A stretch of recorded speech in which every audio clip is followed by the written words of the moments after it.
कई दोस्त कई सारे मैसेज कर रहे हैं, जैसे प्रिया लिख रहे हैं, जय जोहार दादा और नमस्कार कर रहे हैं। नरेंद्र पोदर भी वॉल्यूम नहीं आ रहा है, ऐसा भी लिखा है। रमेश सिन्हा आवाज़ नहीं आ रहा लिख रहे हैं और मगन घुमरी आवाज़ नहीं आ रही लिख रहे हैं। वॉल्यूम सेट करके लाइव करो ऐसा भी लिख रहे हैं। खेताराम ग्रासी आवाज़ नहीं आ रही, ऐसा भी लिख रहे हैं। तो सारे हमारे एक और दोस्त हैं पत्तेलाल आदिवासी भील, लिखते हैं आवाज़ नहीं आ रही है सर, आप सभी को जोहार ऐसा लिख रहे हैं। दिनेश कुमार बामनिया लिखते हैं धन्यवाद विनोद जी, थैंक यू। तो दिनेश जी और जितने भी दोस्त हमें लाइव देख रहे हैं, सुन रहे हैं, मैं उनसे कहूँगा कि आप लोग ये मुझे बताइए कि क्या आपने कभी मज़दूरी की है? हाँ या ना में लिख के ज़रूर कमेंट कीजिएगा। मैं आपका नाम और आपने जो लिखा है वो ज़रूर पढ़ूँगा और इसके साथ-साथ जब आपने मज़दूरी की, कोई कारण रहा होगा या नहीं भी रहा हो, तो आपने क्या महसूस किया था आपके मन में, वो ज़रूर बताइए। और जैसा कि हमारे साथ 2 दोस्त हैं, मैं उनसे ज़्यादा बातचीत करना चाहूँगा और सबसे पहले मैं राजू भाई आपसे जानना चाहूँगा कि आपने मुझे नहीं मालूम कि कब पहली मज़दूरी की थी या फिर आपको पहली बार किसी जगह मज़दूरी के लिए जाना पड़ा था, तो आपने उस समय क्या मन में महसूस किया था? क्या एहसास हुआ?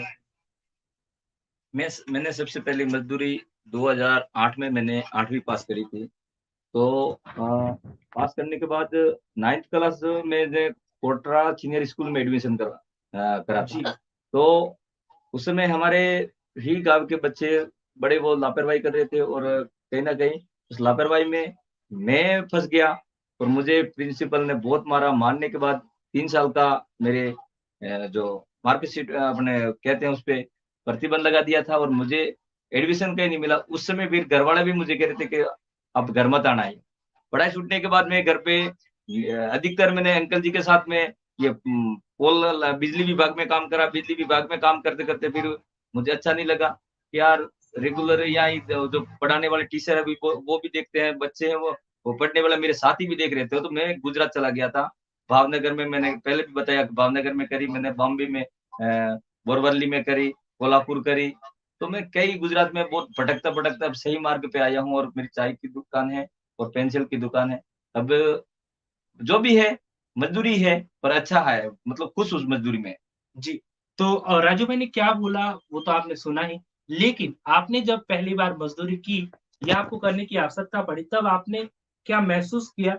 वो आप कमेंट करके हमें ज़रूर बताइएगा। मैं भी बताऊँगा, लेकिन हम सबसे पहले जानेंगे यहाँ पर हमारे एक और दोस्त हैं, कांतिलाल उनसे कि जब उन्होंने पहली बार घर से उन्हें भेज दिया मज़दूरी करने या फिर उनकी खुद की इच्छा से चले गए मज़दूरी करने, तब उन्हें कैसा लगा था? तो कांति दोस्तों मैं बताना चाहूँगा कि गर्मियों का टाइम था और लगभग उस वक़्त जो सन चल रहा था 2017 और मैं भी करीबन 8वीं कक्षा में पढ़ता था और गर्मियों की छुट्टियाँ थी। उस वक़्त मैंने ये सोच लिया था कि माँ-बाप ने पाल-पोस कर बड़ा किया, बहुत कुछ दिया, संस्कार दिए, लेकिन अब तक जो है अब मैं सब कुछ कर सकता हूँ। कहने का मतलब पैसे कमा सकता हूँ और मेरी जो पढ़ाई के लिए फीस होती है वो भी मैं भर सकता हूँ। तो माँ-बाप की तरह क्यों इंतज़ार करके बैठूँ?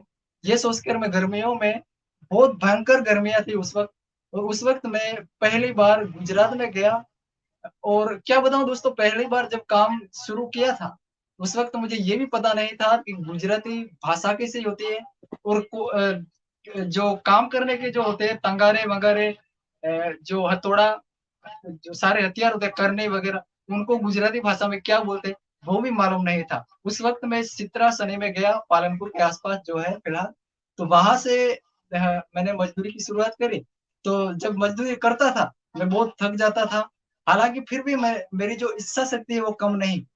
मैंने यही सोच लिया कि यही संघर्ष है और मुझे ये प्रेरणा है ये मेरे लिए इतनी कड़ी धूप में मज़दूरी कर रहा हूँ, तो मैं चाहता था कि मैं खुद जो अपने दम पर खड़ा होकर कुछ ना कुछ करूँ आगे और माँ-बाप के भरोसे ना बैठा रहूँ और माँ-बाप ने बहुत बहुत कुछ दिया, अब माँ-बाप की तरफ हाथ नहीं फैलाना चाहता।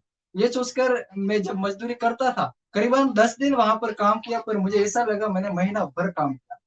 तो वहाँ पर जब काम किया था तो मेरे जो पैरों में भी वो झाले पड़ गए थे, हाथों में भी झाले पड़ गए थे और खून बह रहा था।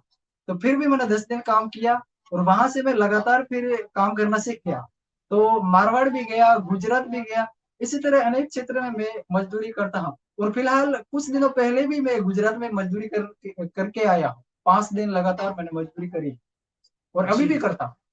तो दोस्तों ये हमारे साथ थे कांतिलाल और हमारे साथ राजू भाई भी जुड़े हुए हैं। लेकिन मुझे आप लोगों के मैसेज का इंतज़ार है। मैं कमेंट पे नज़र रखे हुए हूँ, लेकिन लोग जो है वो कमेंट नहीं कर रहे। क्या आपको लिखने में दिक्कत आ रही है? लेकिन लिखने में दिक्कत आ रही है, तो भी आपको आज तो लिखना ही पड़ेगा, क्योंकि इतना सा तो आप अपने विचार जो है वो लिख कर बता ही सकते हैं। हमें भी खुशी होगी कि हमें देखने वाले, सुनने वाले जो हमारे दोस्त हैं, वो उनके जो विचार हैं वो हमें बताना चाहते हैं और लिख कर भेज भी रहे हैं। अमन लाल जय जोहार लिखते हैं, लेकिन मैं चाहता हूँ कि आप जो है वो मज़दूरी के बारे में भी कुछ बताएँ। और जैसा कि मैंने बताया था कि मैं भी बताऊँगा कि मैंने कैसा महसूस किया था, जब मैंने पहली बार मज़दूरी की थी। तो मुझे तब नॉर्मल लगा था, क्योंकि मुझे पैसे चाहिए थे ताकि मैं खुद उनको खर्च कर सकूँ, मेरी पसंद की कुछ चीज़ें ले सकूँ। घर वालों से माँगेंगे तो घर वाले बोलेंगे कि हम पैसे तो दे देंगे, तुम उसका करोगे क्या? ऐसा सोचकर। पर माँगते थे तो दे भी देते थे, लेकिन फिर भी लगता था कि घर में ज़्यादा भाई-बहन हैं, तो अगर मुझे देंगे तो फिर सब माँगेंगे। तो ऐसी भी समस्या होती थी, और घर में जब बड़े होते हैं तो फिर काम तो करना ही पड़ता है। अब स्कूलों की छुट्टियाँ पड़ गई है, कॉलेज में पढ़ते हैं, कॉलेज की छुट्टियाँ पड़ गई, फिर करना क्या है? करना तो पड़ेगा ही कुछ। तो जब मैंने मज़दूरी की तब मुझे ये लगा कि मज़दूरी जो है वो एक बहुत अच्छा काम है, क्योंकि आप सुबह से 8 बजे से जाओ और उसके बाद बीच में एक इंटरवल होती है खाने की, और शाम को 6 बजे आपके हाथ में पैसे आ जाते हैं। तो मतलब 1 दिन काम करोगे तो भी आपके हाथ में पैसे आ जाएँगे। और ज़्यादा कई बार ऐसा होता था कि आप काम करते-करते आपको पता भी नहीं चलता है कि दिन कब निकल जाता है।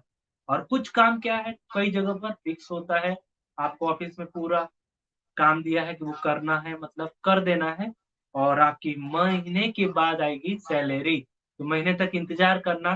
तो मैं जब मज़दूरी कर रहा था तब मैंने ये सोचा कि मज़दूरी वाला काम बहुत अच्छा है।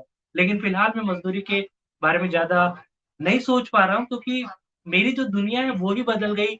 मैं लोगों के साथ बातचीत कर रहा हूँ, तो शायद मैंने मज़दूरों से बात नहीं की, लेकिन एक बार जब भी ये जो लोग भाग की खेती में जाते हैं, उन लोगों से, उन मज़दूरों से बात करने का जब अवसर मिला, तब मुझे पता चला कि मज़दूरी वाला जो काम है, वो अलग-अलग होता है, और अलग-अलग होने की वजह से कुछ मज़दूरी वाले काम में तो सहूलियत होती है और कुछ मज़दूरी वाले कार्य में सहूलियत नहीं होती है। यहाँ पर हमारे एक दोस्त दिनेश कुमार बामनिया लिखते हैं कि मैंने भी मज़दूरी की है। तो हाँ, मगन बुमरिया लिखते हैं, मैंने भी मज़दूरी की है। बहुत-बहुत धन्यवाद आपने ये लिखा इसके लिए। और बाकी और दोस्त हैं, उनसे भी मैं कहूँगा कि आप लोग भी ज़रूर लिखें कि आपने जब मज़दूरी की तब आपको कैसा लगा? और आपको क्या लगता है कि हम लोग जब किसी जगह पे मज़दूरी जाते हैं, तब हमें 8 घंटे या 5 घंटे या 4 घंटे की क्यों मज़दूरी दी जाती है? या पहले कितनी मज़दूरी होती होगी? क्योंकि जब-जब होता है, समय बदलता है, तब-तब मज़दूरी के जो कार्य घंटे वो भी बदल रहे हैं। अब हमारे साथ 2 दोस्त हैं, उनसे हम बातचीत करना चाहेंगे कि उनके हिसाब से उन्हें क्या लगता है कि आपकी मज़दूरी के घंटे 8 घंटे आपको मज़दूरी करनी होगी, 10 घंटे मज़दूरी करनी होगी, ये क्यों फिक्स किया गया होगा? और बाकी जो दर्शक हमें देख रहे हैं, उनसे भी कहना चाहूँगा कि वो लोग भी कमेंट करके हमें ज़रूर बताएँ। राजू भाई, आपको क्या लगता है 8 घंटे की मज़दूरी क्यों फिक्स की होगी? क्यों 10 घंटे नहीं? 8 घंटे का देखो समय भी जो सर्दी का समय होता है वो छोटा दिन होता है, तो गर्मी का दिन है वो बड़ा होता है। मतलब टाइम तो वही का वही है, लेकिन दिन बड़ा होता है। तो 8 घंटे बिल्कुल सही है, क्योंकि मज़दूरी तो शरीर ही करता है, वो इंजन नहीं है। तो जितना वो जो मज़दूरी का 8 घंटे है वो बिल्कुल सही है, इससे ज़्यादा नहीं होने चाहिए, क्योंकि शरीर भी थकान महसूस होती है, क्योंकि हमने कई 10-10, 12-12 घंटे भी हमने काम करे, क्योंकि ओवरटाइम का पैसा अलग से मिलता है। तो 10 घंटे करेंगे उसका 2 घंटे का पैसा अलग से मिलता है। तो क्या है कि जितने मज़दूर लोग सुन रहे हैं, अपन को जितना शरीर को आराम दे सके, उतना आराम की भी शरीर को ज़रूर आवश्यकता होती है। और ज़्यादा मेहनत ना करें, जो मज़दूरी जो 8 घंटे का है वही करे। जो जीवन में भले कितने भी अपना बड़ी मज़दूरी कर ले, 20 घंटा काम कर ले, लेकिन जो है वो की वही स्थिति अपनी रहने वाली है, क्योंकि आज महँगाई वाली दुनिया है। तो ज़्यादा नहीं काम करना चाहिए, जो है वो ही अच्छा है। बिल्कुल। तो ये राजू भाई के विचार है कि 8 घंटे की मजदूरी क्यों है। अब कांति लाल है, उनसे हम पूछना चाहेंगे कि कांति लाल आपको क्या लगता है आखिर 8 घंटे की मजदूरी क्यों फिक्स हुई है? देखिए, ये तो देखने जाए तो 8 घंटे की मजदूरी जो फिक्स करी है, ये सिर्फ पन्नों में देखने को मिल रही है। लेकिन रियल तरीके से देखने जाए तो 8 घंटे की मजदूरी नहीं करवाते। अगर कई बार मैं गया हूँ, मेरे साथ भी ऐसा हुआ है कि लगातार ये जो ठेकेदार होते हैं, लोगों को जो मजदूरों को डरा धमका कर पैसे नहीं देंगे, वैसा करेंगे, ये बोलकर 10-10 घंटे भी काम करवाते हैं। पर मेरे हिसाब से ये 8 घंटे भी ज़्यादा है, क्योंकि मज़दूर लोग सुबह 7 कोई तो 7-8 बजे ही काम पे लग जाता है, तो शाम को देरी तक जो मज़दूरी से छूटता है। तो ऐसे में ये 8 घंटे बोल रहे हैं, ये सिर्फ़ कहने के लिए है, लेकिन रियल तरीके से अभी तक कोई बदलाव नहीं है। जो 8 घंटे मैं चाहता हूँ कि उससे भी अगर 5 या 6 घंटे ही काम हो तो बढ़िया है। बिल्कुल। तो 8 घंटे की जो मज़दूरी है, इसके बारे में इनका जो विचार था वो तो बताया। लेकिन अगर आप लोग भी कुछ कहना चाहते हैं, बताना चाहते हैं, तो आप ज़रूर हमें कॉल करके, मैसेज करके बता सकते हैं। लेकिन मैं आपको एक आधिकारिक या फिर ये कहूँ कि जो स्पेसिफिक बात है कि 8 घंटे की अ, आखिर मज़दूरी क्यों तय की गई होगी किसी भी जगह में, और ये केवल भारत में नहीं, हमारे कोटड़ा में नहीं, बल्कि पूरे विश्व में या फिर जहाँ कहीं भी मज़दूर काम करते वहाँ 8 घंटे का फिक्स किया हुआ। इसके पीछे कारण ये है कि कोई भी व्यक्ति कितना काम करेगा, काम कर कर के तो थक ही जाएगा। तो इसीलिए, और साथ ही साथ में इस दिन को मनाने की जो पीछे का कारण है कि मज़दूर 8 से 10 घंटे काम करता है, लेकिन उसे जो मेहताना मिलना चाहिए वो भी नहीं मिलता है। इन सब चीज़ों को ध्यान में रखते हुए बहुत सारे देश के जो लोग हैं, मज़दूर जो हैं, उन लोगों ने आंदोलन छेड़ दिया कि हमें ज़्यादा काम करवाया जाता है और पैसा कम दिया जाता है। तो ऐसी सारी जो घटनाएँ घटी उसके बाद जो है वो 8 घंटे की मज़दूरी तय की गई थी। थोड़ी-सी तकनीकी कुछ खराबी हुई है ऐसा हमारे कैमरामैन बता रहे, तो आइए चेक कर लेते हैं क्या प्रॉब्लम आ रही है।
तो दोस्तों कुछ तकनीकी खराबी आई थी, इसकी वजह से हमने बीच में रोकना पड़ा था। कहते हैं ना कि ऐसी तकलीफ़ें तो हम सफ़र करते हैं, यात्रा करते हैं तब भी आ जाता है और उस समय हमें थोड़ा-सा रुकना पड़ता ही है। मोबाइल गर्म हो चुका था और पूरी तरह से बंद हो चुका था, उसे वापस स्टार्ट किया गया है, क्योंकि गर्मी इतनी पड़ रही है कि मोबाइल गर्म हो चुका था, हालाँकि टाइम ही ऐसा चल रहा था। अब हमारे साथ जैसा कि 2 दोस्त हैं और हम ये बात कर रहे थे कि कैसे आखिर जो मज़दूर है 8 घंटे की हुई, आप लोगों को क्या लगता है क्यों आखिर 8 घंटे की मज़दूरी की गई होगी? हमारे बहुत सारे दोस्त जो है वो कई सारे कमेंट भी करके अपनी बात जो है, अपना विचार जो है वो लिख के भेजा है, मैं उनके मैसेज भी पढ़ लेता हूँ। यहाँ पर एक हमारे दोस्त लिखते हैं सीएम जय जोहार लिखते हैं, पप्पू राम लिखते हैं, जी मैंने भी मज़दूरी की है और गर्मी में काम करना बहुत कठिन काम है। दिनेश कुमार बामने लिखते हैं, हमने तो मज़दूरी भी की है और बाग की खेती भी की है। तो दोस्तों बाग की खेती और मज़दूरी इन दोनों में बहुत तकलीफ़ें होती है, ऐसा तो हमें देखने को मिलता ही है। लेकिन ये सब चीज़ें जो है वो कब बदलेगी, कैसे बदलेगी, ये तो हमें वक़्त ही बताएगा। फिलहाल जैसा कि कांति लाल और राजू भाई हैं, तो राजू भाई क्या लगता है आपको हमारे मैं भी कोटड़ा में ही रहता हूँ, आपके पास में ही रहता हूँ। हम लोग देखते हैं कि बहुत सारे जो लोग हैं वो मज़दूरी जाते हैं और आज कांतिलाल ने और बहुत सारे लोगों ने हमारे पीछे कारण तो मजबूरी होता है, ये सबको दिखता है। लेकिन क्या आपको लगता है कि वास्तव में मजबूरी जो है वो कारण होता है मज़दूरी करने का? क्या लगता है आपको? देखो विनोद जी, सबसे पहले तो मैं कहना चाहूँगा कि जो मज़दूरी कारण नहीं है, मज़दूरी इसलिए करनी पड़ रही है कि हमारा जो कोटड़ा ब्लॉक जो एरिया है, वो एक ट्राइबल और टीएसपी एरिया है। उस टीएसपी एरिया में शिक्षा ना के बराबर है। शिक्षा ना होने की वजह से उनको जितने भी हैं, आज मैं भी ना शिक्षा मेरे पास में भी नहीं है कि मैं 10वीं फेलियर हूँ और इसी वजह से मुझे भी आज काम धंधा करना पड़ रहा है। तो कहीं न कहीं हमारे जितने भी जनप्रतिनिधि सुन रहे हो या शिक्षा विभाग के अधिकारी सुन रहे हो, तो बिल्कुल शिक्षा नहीं है। इसलिए शिक्षा की ज़रूरत है कि जो गाँव में बच्चे पढ़ रहे हैं, वो भी कहीं न कहीं हमारे जैसे मज़दूर ना बने। इसलिए हम अवगत करवाना चाहते हैं कि भई शिक्षा से जोड़े जाए लगातार युवाओं को, ताकि वो हमारी तरह मज़दूर ना बने, वो कई अच्छे अवसर बने, ताकि हमारा भी गाँव का नाम रोशन होए। अभी तक ऐसा नाम तो रोशन नहीं हुआ है, मज़दूरी में ही हमारा नाम रोशन हुआ है। पर कोई शिक्षा विभाग में, कोई पुलिस कांस्टेबल में है, कोई बड़े लेवल पे आईएएस अधिकारी है या कुछ भी ऐसा कुछ नहीं देखने को मिला है। तो हम चाहते हैं कि थोड़ा शिक्षा पे फोकस दें, जो भी सुन रहे हो। जी, तो कांतिलाल आपको क्या लगता है, क्या मजबूरी कारण होता है मज़दूरी करने में? देखिए, एक तरह से देखा जाए तो किसी की तो मजबूरी ही होती है। हालाँकि जो वास्तविकता के तौर पर देखा जाए तो हमारे कोटड़ा क्षेत्र के अंदर की बात करें, तो मजदूरी का वास्तविक कारण है बढ़ती हुई जनसंख्या। जैसा कि एक परिवार में 7-7, 8-8 बच्चे हो जाते हैं। तो उसमें क्या होता है कि उन माँ-बाप को उन बच्चों का लालन-पालन करना बहुत मुश्किल हो जाता है। और वैसे जैसे-जैसे जनसंख्या बढ़ती है वैसे-वैसे ज़मीन है, जगह है, वो भी कम पड़ती जा रही है। तो ये सोचकर कई लोग होते हैं, वो मज़दूरी करने चले जाते हैं, कोई भाग में चले जाते हैं, ज़मीन कम है ये सोचकर और इसी बढ़ती जनसंख्या की वजह से ही तो कई जो छोटे-छोटे बच्चे होते हैं, जो पढ़ने की उम्र में उनको मज़दूरी भेज दिया जाता है क्योंकि उनकी जो आर्थिक व्यवस्था और उनको लेकर जो ज़्यादातर वो पिछड़े हुए हो रह जाते हैं, जो शिक्षा से भी वंचित रह जाते हैं, बच्चे होते हैं वो। तो कहीं न कहीं एक तो ये भी कारण है बढ़ती हुई जनसंख्या जो है मज़दूरों को जो मज़दूरी करने के लिए मजबूर करती है। जी, तो दोस्तों मजबूरी ही मज़दूरी का कारण बनती है, ऐसा कांतिलाल कहते हैं, लेकिन आप क्या कहते हैं, आप क्या सोचते हैं? हमें कमेंट करके ज़रूर बताइए, क्या आपने मजबूरी में मज़दूरी की या फिर शौक से मज़दूरी की? क्योंकि कुछ लोग होते हैं कि चलो मज़दूरी करके भी देख लेते हैं, उसमें क्या मज़ा है। तो हालाँकि मेरी लाइफ़ का तो कुछ ऐसा ही टर्न पॉइंट था कि मुझे लगा कि मज़दूरी करके कैसा लगता है और मैंने 3 महीने मज़दूरी की तब मुझे पता चला कि यार मज़दूरी करने में तो बहुत मज़ा आती है। मज़ा तो आती है लेकिन मैंने मजबूरी में नहीं की थी, शौक से की थी इसीलिए शायद मज़ा आया होगा। लेकिन जो लोग मजबूरी में मज़दूरी करते हैं उनकी हालत क्या होती है वो जब आप मज़दूर से मिलेंगे और बात करेंगे तब आपको ये एहसास होगा। हालाँकि हर कोई इंसान कहीं न कहीं, कभी न कहीं, किसी न किसी मज़दूर से टकरा ही जाता है। हमें भी कभी न कभी मज़दूर की आवश्यकता पड़ जाती है कि चलो एक मज़दूर बुला लेते हैं, वो हमारा काम कर लेगा। लेकिन क्या आपने कभी उससे बात करके ये पूछा है कि उसके परिवार में कौन-कौन है? उसके परिवार का भरण-पोषण कैसे होता है? उसको जो मज़दूरी आप देने वाले हैं या वो कहीं जाकर मज़दूरी करता है, तो उससे क्या उसका पूरे परिवार का चल जाता है या फिर नहीं चल पाता, उसको तकलीफ क्या होती है? शायद मौका मिले तो आप बात ज़रूर करके देखना, क्योंकि जब आप बात करेंगे ना तो आपका परिवार कैसे चलता है, आपका घर-बार कैसे चलता है और उस मज़दूर का घर कैसे चलता है, वो आपको एहसास होगा, पता चलेगा। हालाँकि मज़दूर दिवस को मनाने के पीछे का कारण भी यही है कि लोग जो मज़दूरों को केवल मज़दूरी तो दे देते हैं, अपना काम तो करवा लेते हैं और पैसे भी दे देते हैं, लेकिन उनकी ज़िंदगी कैसे चलती है, उनका महत्व क्या है? क्योंकि एक मज़दूर जो होता है वो पूरे भारत देश के विकास में या फिर पूरे दुनिया के विकास में अपना योगदान दे रहा होता है। आज हम जहाँ भी देखें कुछ भी बना हुआ है, अगर मज़दूर नहीं होता तो क्या वो सब कुछ बनता? नहीं बनता। तो राजू भाई क्या लगता है आपको? मज़दूर का आखिर क्या महत्व है? नतीज का तो देखो, ये जो बाजार में अपने देखते हैं कहीं न कहीं बड़ी-बड़ी ये जो बिल्डिंगें बनाई हैं, हुँ, ये वीआईपी लोगों ने नहीं बनाई। जो मजबूर में मजबूरी करके जो इतनी बड़ी बिल्डिंगें बनाई है, वो वो ही जानता है कि उसको वास्तविक में उस मजबूर को कह सकते हैं कि वो देश का मूल मालिक कितना मजबूत है, जब जाके इतनी बड़ी-बड़ी इमारतें मजबूती से ही खड़ा करता है। वो जी। जो इतने मैंने एक काम करते हुए मैं खुद उनको देखा कि रस्सी पे लटक के वो प्लास्टर कर रहा था। तो उस बंदे को मैं सैल्यूट करता हूँ कि यार जीवन में पहली बार इतने 10 बिल्डिंग पे लटक कर वो प्लास्टर कर रहा था। तो यही है मजबूरी का नाम ही महात्मा गांधी है।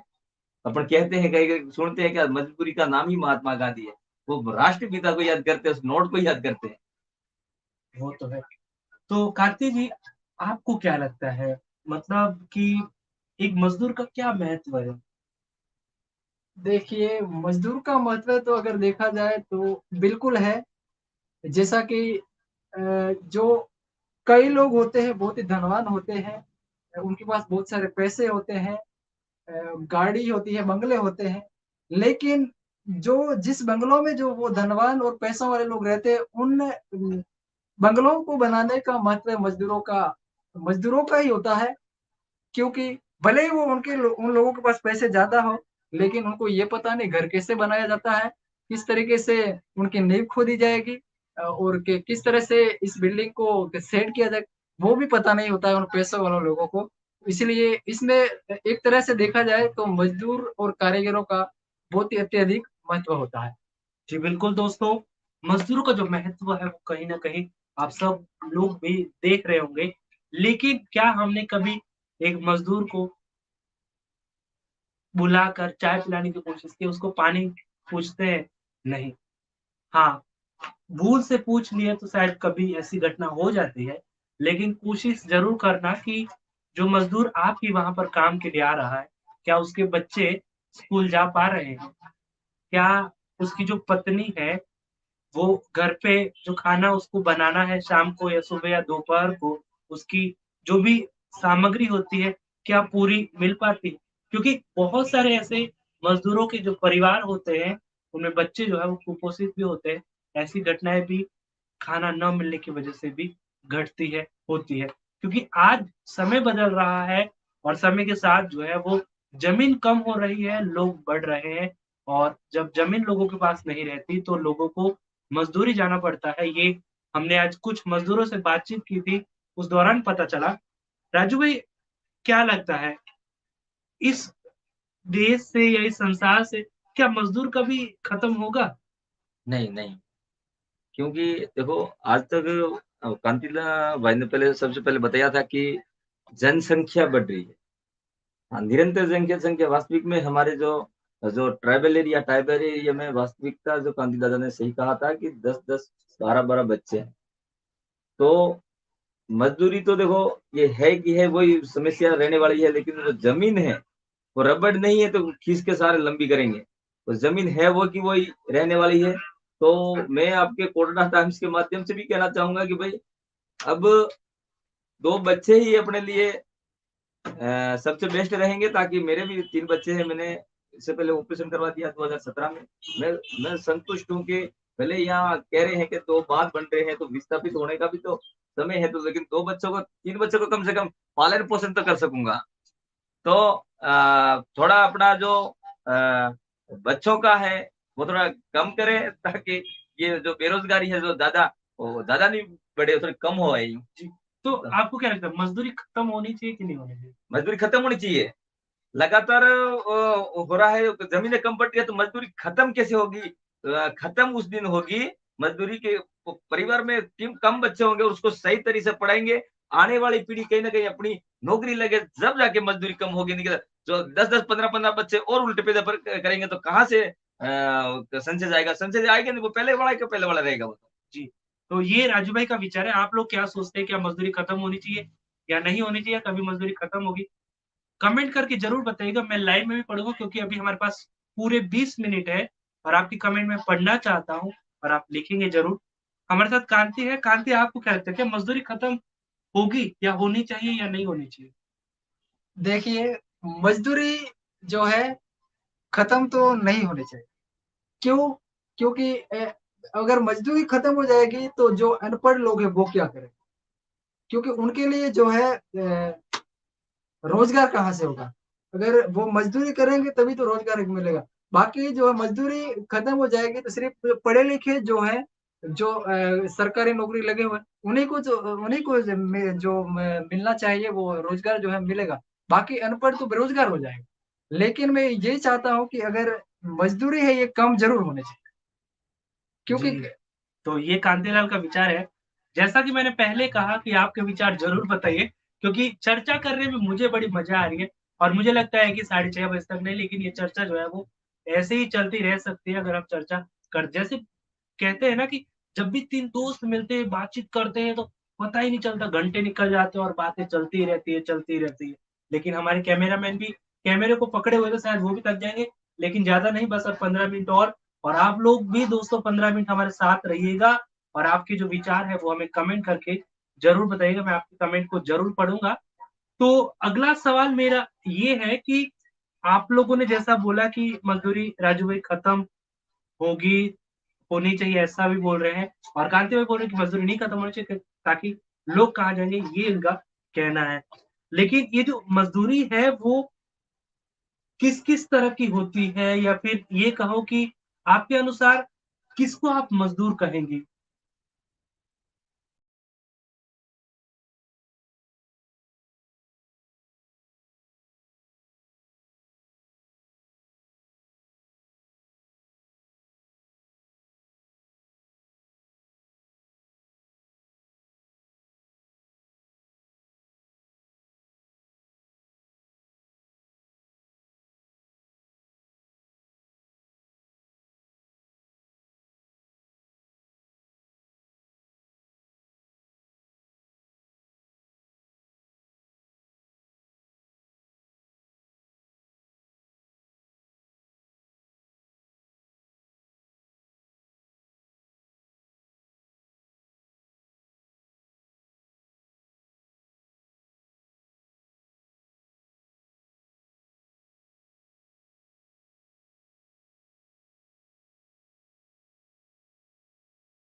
देखो, मजदूरी तो कई प्रकार की है, लेकिन मेरा तो कहने का उद्देश्य यही है कि अभी फिलहाल में इन गाँवों में भी कहीं न कहीं जैसे पंचायतों में भी कहीं न कहीं काम नहीं हो रहे हैं, तो लोग बाहर पलायन हो रहे हैं। तो इसमें भी ध्यान रखिए कि कोई भी सुन रहे हो तो कम से कम पंचायतों में भी ध्यान देवे कि लोग बाहर पलायन होकर गुजरात में ना जाएँ। अभी-अभी जो ये जो घटना हुई है, जो मज़दूरी वाला ही मामला है अपने जूना बाखेल का, एक एक्सीडेंट होके सिरोही घाटी में मर गया, ताकि अपने यहाँ जितनी भी मज़दूरी पंचायत स्तर पे हो तो युवा बाहर न जाए नहीं, और बाहर जाते हैं तो मज़दूरी करके शाम को पीते और एक्सीडेंट होके मर जाते हैं। ये कई घटनाएँ ऐसे सामने आई है। जी। तो कांतिलाल आपको क्या लगता है? आप मतलब किस-किस चीज़ के काम करने को मज़दूरी कहेंगे? देखिए, अगर एक तरह से सोचा जाए तो अपने गाँव, परिवार, घर-बार को छोड़कर शहरों की ओर प्रस्थान करना, इसी का नाम वास्तविक तौर पर मज़दूरी है, रोज़गार के लिए तलाश करना। तो जैसे मज़दूरी बहुत सारे प्रकार की है, लेकिन वास्तविक नाम इसी का है कि अपने प ग गाँव को छोड़कर किसी शहरों की ओर प्रस्थान करना, रोज़गार की तलाश करना, यही मज़दूरी है। और जैसे बिल्कुल राजू भाई ने बताया, जो कंप्यूटर वाला वो भी एक मज़दूर है। हालाँकि वो मज़दूर है, लेकिन वो अपना काम जो है माइंड से करता है। लेकिन जो वास्तविक मज़दूर है वो है जो लगातार 8 से 10 घंटे अपनी पूरी बॉडी घिसता है और संघर्ष करता है, वो वास्तविक मज़दूर है। तो ये दोनों युवाओं की जो सोच है वो आप सुन रहे हैं, लेकिन आप लोग क्या सोचते हैं? कौन-कौन मज़दूर है या किसे-किसे आप मज़दूर कहेंगे? क्योंकि मज़दूर की जो परिभाषा है वो हम 3 युवा नहीं तय कर सकते या फिर आप लोग नहीं तय कर सकते। मज़दूर की जो परिभाषा है वो अपने आप में जो कोई कहेगा वो हो सकती है, क्योंकि एक व्यक्ति जो सुबह से लेकर शाम तक लारी पे सब्ज़ी बेचता है, क्या वो मज़दूर नहीं है? या फिर चूड़ियाँ बेचता है, वो मज़दूर नहीं है? या फिर एक मज़दूर जो है वो लारियों पे सामान इधर-उधर ढोता है, क्या वो मज़दूर नहीं है? या फिर केवल जो मकान, बिल्डिंगें बनती है, क्या वही मज़दूर है? या इसके अलावा कई कंपनियाँ होती हैं, जहाँ पर लोग महीने की पगार पर काम करते हैं, क्या वो मज़दूर नहीं है? आखिर मज़दूर कौन है? हर किसी की दृष्टिकोण अलग-अलग हो सकता है, लेकिन आपका दृष्टिकोण क्या है, वो आप ज़रूर बताइए। यहाँ पर दिनेश कुमार मामले लिखते हैं, हमने तो मजबूरी में मज़दूरी की है। और आगे लिखते हैं कि मज़दूर का महत्व है अपने परिवार को सुखी रख सके। बिल्कुल, कि परिवार को सुखी करने के लिए, सुखी रखने के लिए इंसान को मज़दूरी करनी पड़ती है, लेकिन बहुत सारे लोग अपना मोबाइल लेने के लिए या फिर जब त्योहार आने वाले होते हैं, तब कपड़े लेने के लिए परिवार के मुखिया को जो है वो मज़दूरी जाना पड़ता है कि अब होली आ रही है, दिवाली आ रही है और जब मज़दूरी जाता है तब पैसे आते हैं और तब अपने बच्चों का जो भी उनका घर का सामान लेना होता है, वो ले पाते हैं। तो आज का जो समय है वो 2023 का है और ऐसा समय है जहाँ पर बहुत सारे लोग जो है वो मज़दूरी को शायद ही पसंद करते हो। तो आपके हिसाब से आपको क्या लगता है राजू भाई कि आज सबसे ज़्यादा कौन-सी उम्र के लोग मज़दूरी जाते हैं होंगे? देखो ज़्यादातर तो जैसे 10वीं में फेलियर हुआ, जो 12वीं में फेलियर हुआ, इससे युवा ही ज़्यादा अधिकतर नौकरी करते हैं। जो घर में युवा के अलावा कोई घर में ऐसा बुजुर्ग है, उनके परिवार में करने जैसा नहीं है, तो वही बच्चा बाहर जाता है। तो लगातार बुड्ढे मैंने के बाज़ार में देखे नहीं, लेकिन वो जिस घर में अगर वो बुड्ढा ही है, तो बुड्ढा को मज़दूरी करनी है। लेकिन अधिकतर सारे हमारे युवा मैं तो अब मैंने शायद 2014 से मैंने बाहर जाना छोड़ दिया है, मैं इतना नहीं अब घर पे ही काम करता हूँ। हुँ। तो सारे ये 10वीं फ़ेलियर 12वीं फ़ेलियर यही है बच्चे अभी इन शहरों में है हमारे अधिकतर जी, बच्चे। अधिकतर जो है वो 10वीं फेलियर जो है वो लोग जाते हैं। और आपको क्या लगता है, क्या लड़कियाँ भी मज़दूरियाँ जाती हैं?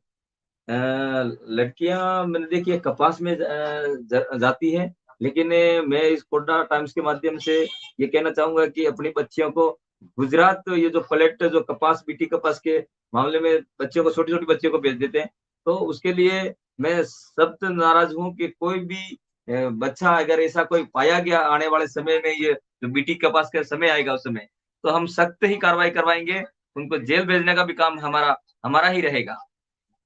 जी, तो ये इनके विचार हैं, हालाँकि लड़कियाँ जाती हैं काम पर इसके बारे में।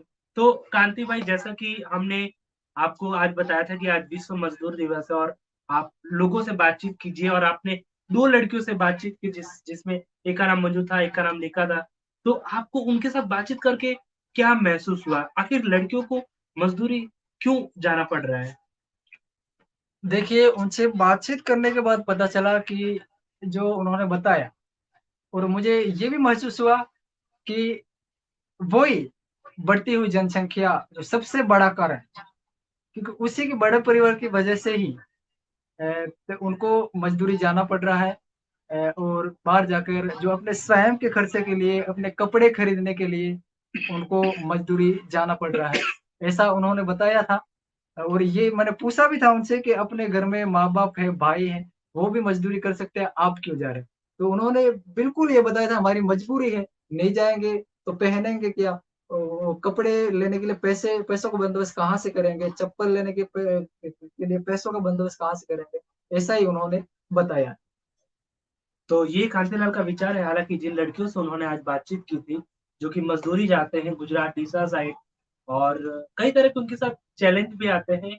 इन्होंने उन लड़कियों से एक सवाल पूछा था कि आपको मज़दूरी कितनी मिलती है? उन लड़कियों ने बोला ₹200 तो आपको कितनी मिलनी चाहिए? हालाँकि वो सोच में पड़ गई कि हम जवाब दें तो क्या दें?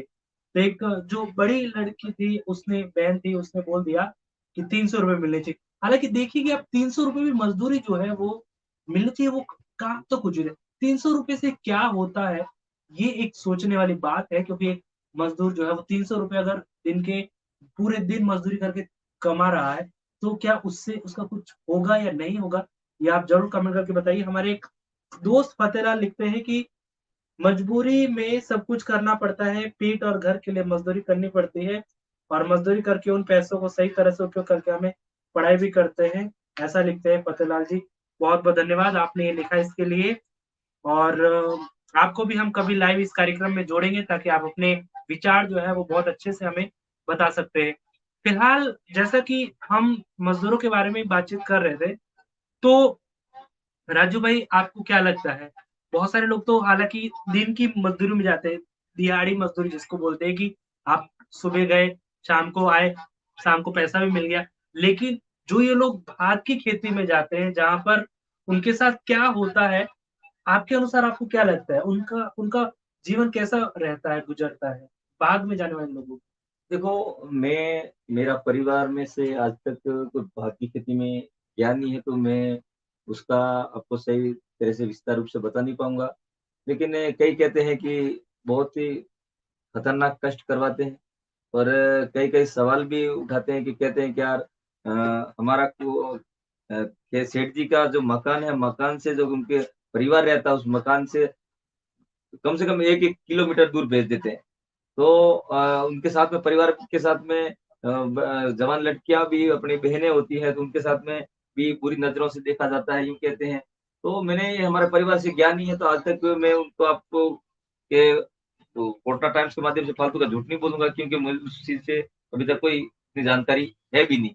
जी, तो दोस्तों जैसे कि राजू भाई को नहीं पता क्योंकि उनके परिवार से बाग की खेती में कोई नहीं गया है, लेकिन आपके आस-पास बहुत सारे लोग बाग की खेती में जा रहे होंगे, आप उनसे बातचीत करके उनसे ये जानने की ज़रूर कोशिश करना कि उनकी लाइफ़ या फिर उनके साथ कैसा व्यवहार होता है बाग की खेती में।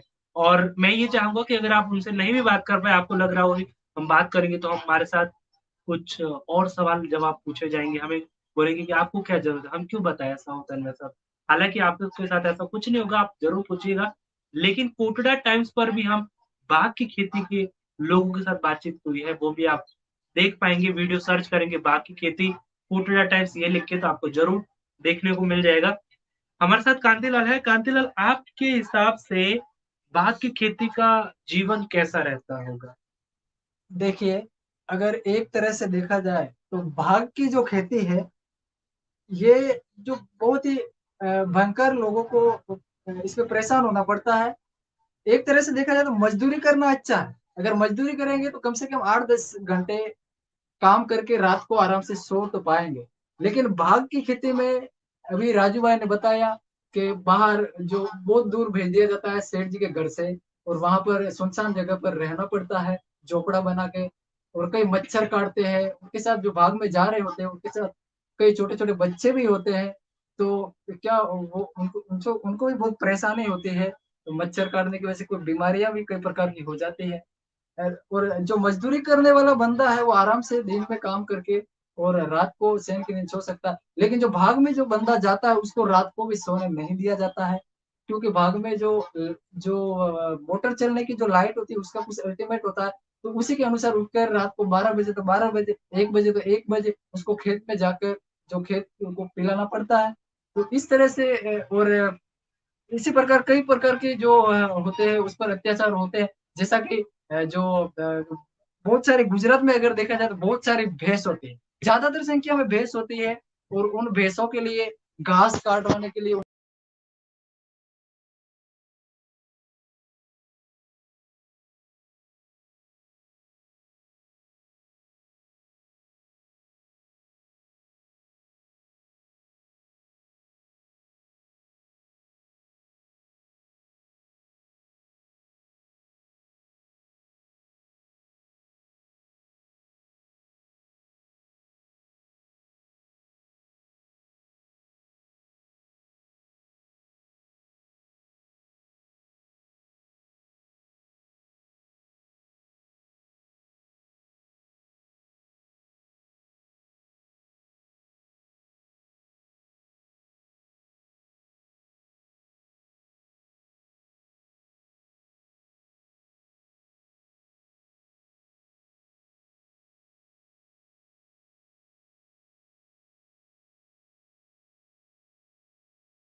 समय में तो जाना ही पड़ता है, क्योंकि वो उन खुद की गलती है कि पहले पैसे ले लेते हैं, फिर फँस जाते हैं। फिर उनको तो ताने भी सुनने पड़ते हैं और एक तरह सोचा जाए तो गुलामी ही करनी पड़ती है उनको पूरी तरीके से। जी, तो दोस्तों ये कांतिलाल के विचार थे, उन्होंने बताया। मैं चाहूँगा कि ऐसे ही आपके भी कई विचार होंगे, आप भी हमें बता सकते हैं। हालाँकि समय जो है वो घड़ी के अनुसार तो हो चुका है, मोबाइल के अनुसार 5 मिनट का बचा है, लेकिन आप सभी दोस्तों को आज का ये कार्यक्रम कैसा लगा? हालाँकि तकनीकी खराबी कहते हैं ना कि जब शुरुआत करते, क्योंकि हम लोग पहले बहुत सारे लाइव कार्यक्रम करते थे, तो सेटिंग पहले से फिक्स थे। लेकिन अब क्या हुआ कि सेटिंग को जब दोबारा स्टार्ट करते हैं, तो कई तरह की तकनीकी खराबी आती है, उन्हें हम ठीक करने की कोशिश कर रहे हैं और आने वाले दिनों में जब भी लाइव कार्यक्रम करेंगे, तो हम ये कोशिश करेंगे कि हमारे लाइव कार्यक्रम में कोई दिक्कत नहीं हो और लाइव कार्यक्रम अच्छा चले और आपको आवाज़ भी क्लियर आए, आपके कॉल भी लिए जा सके और आप जो भी बात करना चाहते हैं हमें, वो भी हम डायरेक्टली आपकी आवाज़ को लोगों तक सुना सकें। तो आज का कार्यक्रम कैसा लगा ये ज़रूर हमें कमेंट करके बताइएगा और विश्व मज़दूर दिवस पर आपके जो विचार हैं वो भी हमें ज़रूर बताइएगा। तो विश्व मज़दूर दिवस तो इसीलिए मनाया जाता है ताकि मज़दूरों का महत्व लोगों को समझ पाएँ और उनका सम्मान करें। तो राजू भाई, आप लास्ट में हमारे बहुत सारे लोग सुन रहे हैं, उन सभी लोगों को क्या मैसेज देना चाहेंगे? मैं देखो, ये लास्ट अब टाइम भी हमारे को बता रहा है कि अब टाइम समाप्त होने वाला है, तो मैं मैसेज यही देना चाहूंगा कि कांति ने भी कहा था कि जो जो भाग वाला जो खेती है, उस खेती में ना जाए, आपको हाथ जोड़ के विनती है, क्योंकि उसमें वास्तविक में जो अंग्रेजों ने गुलाम बनाया उसी प्रकार से गुलाम बनाते हैं। जो अच्छा सेट होता है तो अच्छा अनाज भी देता है, नहीं तो कोई नहीं देता है। और कई ऐसे हमने किस्से सुने, हम इससे पहले हमने थाने तक भी ऐसा मामला हुआ था, लेकिन वो मैं दोहराना नहीं चाहूंगा। ना जाए, और जो जितनी भी अपने से हो सकती है, जो 8 घंटे की भले हो, शाम को पैसा अपने को मिल जाता है। और यहाँ से मेरी दुकान पे सुबह-सुबह आते हैं, कई ऐसे टिफ़िन लेके आते हैं, वो पंचर गाड़ी हो जाती है, मैं सुबह-सुबह उनको जल्दी टायर खोल के भेज देता हूँ, तो वो अभी गए हैं सुबह और शाम को वापस रिटर्न आएँगे। तो इसी प्रकार से मज़दूरी वो मुझे अच्छी लगी मज़दूरी, भले कैसी भी हो, लेकिन शाम को बच्चों के साथ तो कम से कम टाइम बिता दें। तो ये इनका मैसेज था। कांतिलाल, आप क्या मैसेज देना चाहेंगे सब लोगों को? देखिए, मैं अपने कोटड़ा टाइम्स न्यूज़ चैनल के माध्यम से यही मैसेज देना चाहूँगा कि क्योंकि आज जो है विश्व मज़दूर दिवस भी है और उसी के उपलक्ष्य में जो भी मेरे भाई-बंधु जो मेरे कोटड़ा के और अन्य ज जो स आदिवासी समुदाय के भी लोग सुन रहे होंगे, उन समस्त आदिवासी समुदाय के लोगों से जो मैं कहना चाहता हूँ लोगों से कि आप मज़दूरी भी करें, तो उन मज़दूरी के पैसे को जो है उनका महत्व समझ के उनको सही तरह से इस्तेमाल करें। क्योंकि कई सारे ऐसे भाई भी मिले हैं मुझे कि पूरे दिन मज़दूरी करते हैं, शाम को पी के कीचड़ में पड़े हुए मिलते हैं। तो ऐसा ना करें और ख़ासकर मेरे समस्त युवा साथियों से अनुरोध है, आप भी मज़दूरी जाते होंगे, तो उन मज़दूरी के पैसों से ख़ासकर नशीले पदार्थ, वेमल, गुटखा, बीड़ी, दारू, सिगरेट इनका सेवन न करें और अपने जो बहुत कड़ी मेहनत करके जो पैसे कमा रहे हो, उनका जो इस्तेमाल है, अपने परिवार के लिए, अपने लिए सही तरह से इस्तेमाल करें। इसी के साथ आप सभी को बहुत-बहुत धन्यवाद। नमस्कार। तो दोस्तों ये थे कांति के विचार। लेकिन जैसा कि मैंने बताया कि हर किसी का अपना एक विचार होता है, हर कोई व्यक्ति बहुत कुछ सोचता है। हमारे नंबर कुटिया टाइम्स के मेरे नंबर आप सभी को शायद पता होंगे और बहुत सारे वीडियो जो रहते हैं उनमें हम रखते भी हैं, तो आप वीडियो के अंदर से नंबर नोट करके हमें व्हाट्सएप में मैसेज दे सकते हैं। और आने वाले टाइम में हम लोग ये चाहते हैं कि ऐसे ही अलग-अलग मुद्दों पर हर दिन आधा घंटा, 10 मिनट, 15 मिनट, 1 घंटा लाइव चर्चा करें, जिसके ज़रिए आप लोगों को एक मंच मिल पाए जहाँ पर आप अपने विचार रख पाएँ। और ऐसे कई मुद्दे होते हैं जिनकी आवाज़, जिनकी बात जो है, जो विषय है वो सरकार तक पहुँचना चाहिए। तो हम चर्चा करके ये डिसाइड कर सकते हैं और बहुत सारे लोगों तक अपने विचार पहुँचा सकते हैं, ताकि हमारी जो समस्याएँ सरकार से जुड़ी हुई है वो समाधान भी हम लोग सोच पाएँ और लोगों को बता पाएँ। तो आप ज़रूर हमारे इस कार्यक्रमों से जुड़कर अपने विचार बताना और हमें कमेंट करके, मैसेज करके भी मुझे बोलना कि सर मैं चाहता हूँ कि ऐसे मुद्दों पर चर्चा हो और मैं उस मुद्दे में अपने विचार रखना चाहता हूँ। तो ज़रूर आपको शामिल किया जाएगा ऐसे कार्यक्रम में। और ये एक शुरुआत है, तो शुरुआत में तकनीकी खराबी रहती है। हालाँकि स्टूडियो का सेटअप थोड़ा-सा छोटा है, आने वाले टाइम में इसको भी बढ़ाएँगे, कुछ माइक सिस्टम भी सेटिंग करेंगे, जिसके ज़रिए बोलने में आसानी हो, दिखने में अच्छा लगे, लेकिन वो टाइम भी आएगा क्योंकि कोशिश जारी है इसीलिए। तो हमारे साथ हमारे 2 दोस्त शामिल हुए आज के इस कार्यक्रम में। राजू भाई आपका बहुत-बहुत धन्यवाद। आपने अपना कीमती समय जो कि मज़दूरी करके या फिर जो भी आप काम करते हैं, वो निकाल के हमें दिया, इसके लिए आपका बहुत-बहुत धन्यवाद। और कांति लाल आपका भी बहुत-बहुत धन्यवाद कि आप इस कार्यक्रम में आए और हमें अपना समय देकर हमारे दर्शकों को अपने विचार बताएँ। तो दोस्तों अब समय हो चुका है जाने का, लेकिन आज के लिए हम फिर मिलेंगे ऐसे ही और कार्यक्रमों में नए मुद्दों के साथ, नए युवाओं के साथ, नए दोस्तों के साथ, नए मुद्दे लेकर। और तब तक के लिए आप सभी का भी बहुत-बहुत धन्यवाद। Thank you.